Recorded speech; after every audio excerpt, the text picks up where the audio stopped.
প্রধান উপদেষ্টা তিনি অনেকগুলো আন্তর্জাতিক গণমাধ্যমে সাক্ষাৎকারে তিনি বলতেন যে আওয়ামী লীগ নির্বাচনে অংশ নিতে পারবে কি পারবে না, নিবে কি নিবে না, এটা আওয়ামী লীগের দলীয় সিদ্ধান্ত।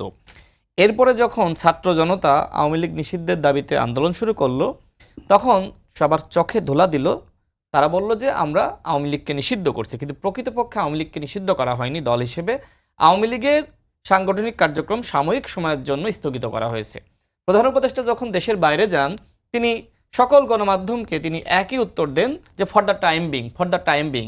এবং আজকে তিনি যে ধরনের জঘন্য বক্তব্য দিয়েছেন, সেখানে তিনি উল্লেখ করেছেন যে আওয়ামী লীগ দল হিসেবে বৈধ, তবে কার্যক্রম সাময়িকভাবে স্থগিত করা হয়েছে, যে কোনো সময় এই নিষেধাজ্ঞা তুলে নেওয়া যেতে না। এই পারে। বক্তব্যটা সম্ভবত ভুল ব্যাখ্যা করা হয়েছে। আমি সেটি জানি না, বাট বাংলাদেশের অধিকাংশ গণমাধ্যমে এই বক্তব্য এসেছে এবং এটা নিয়ে অনেকগুলো দল তারা প্রতিবাদ জানিয়েছে, আমরাও প্রতিবাদ জানিয়েছি। আমি স্পষ্টভাবে বলেছি যে প্রধান উপদেষ্টা যদি ছাত্র জনতার সাথে বেইমানি করে তিনি আওয়ামী লীগের নিষেধাজ্ঞা তুলে নেওয়ার চেষ্টা করেন, দেখেন শুরু থেকে যেহেতু এই সরকার পরিকল্পিতভাবে আওয়ামী লীগের পুনর্বাসন করেছে, যে কারণে আমি আজকে বলেছি যে অন্তর্বর্তীকালীন সরকারের পক্ষ থেকে আওয়ামী লীগকে পুনর্বাসন করার জন্য যে কোনো একজন উপদেষ্টাকে দায়িত্ব দেওয়া যেতে পারে।